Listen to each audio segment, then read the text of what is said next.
ఇక్కడ మీకు కనిపిస్తున్నది ఉల్లినార అనేది మేము వేసింది. ఇది అనేది డ్రిప్ పైపులు కాకుండా మడి కట్టేసి, ఇది చాలా కష్టమైన పనిగా మనకు ఉంటుంది. మీకు కనిపిస్తుంది కదా మడిలు అనేది ఎట్లా ఉన్నాయి, మేము ఎట్లా కట్టినాం, కాలువలు ఎట్లా ఉన్నాయి, నీళ్ళు ఎట్లా వదలాలనేది. ఇది చాలా ఎత్తుపల్లంగా ఉంది కాబట్టి ఇది చాలా కష్టపడి మరీ కట్టినాం. ఈ మడిలు కట్టేటప్పుడు చాలా ఎక్కువగా మనం అలసిపోతాం. ఇక్కడ కనిపిస్తుంది కదా మీకు ఎట్లా కట్టామనేది. ఇక్కడ కాలువ కూడా కనిపిస్తుంది, మడిలు చిన్న చిన్న మడిలు కనిపిస్తున్నాయి. ఈ విధంగా పారతోటి మేము కడతాం అన్నమాట. ఒకవేళ చేను అనేది మంచి లెవెల్లో ఉంటే మనం పెద్ద మడిలు కూడా కట్టుకోవచ్చు. చేను అనేది లెవెల్ లేకపోతే అది మనం చాలా కష్టపడాల్సి ఉంటుంది. చేను అనేది ఎంత మంచిగా దుక్కిగా దున్ని వేస్తే అంత మంచిగా అనేది పంట వస్తుంది. ఇక్కడ కనిపిస్తుంది కదా మీకు మేము ఎట్లా దుక్కిగా దున్నాం. ఇది పెద్ద మడి అనమాట, కొద్దిగా లెవెల్ ఉంది. ఇది మా ఉల్లినార్ మేము వేసింది అన్నమాట, ఇత్తులు చల్లింది. మనం ఇత్తులు వేసిన జాగా నుండి ఉల్లినారు అనేది వేరు చేసి మనం నాటాల్సి వస్తుంది. అదేవిధంగా ఇది అచ్చుకట్టు వేస్తాం.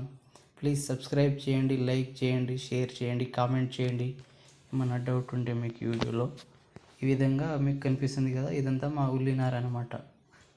ఎలా కనిపిస్తుంది చూడండి ఫ్రెండ్స్. కొద్దిగా వర్షం పడి కూడా కొద్దిగా ఏదో కాలిపోయినట్టుగా కొద్దిగా కనిపిస్తుంది.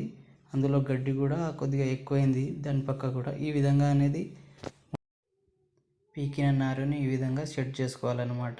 ఎక్కువ తక్కువ అయినా కానీ నారు వేయడానికి చాలా కష్టంగా అవుతుంది. మనం వాటిని పైన ఆ ఆకులు అనేది కోయాల్సి వస్తుంది.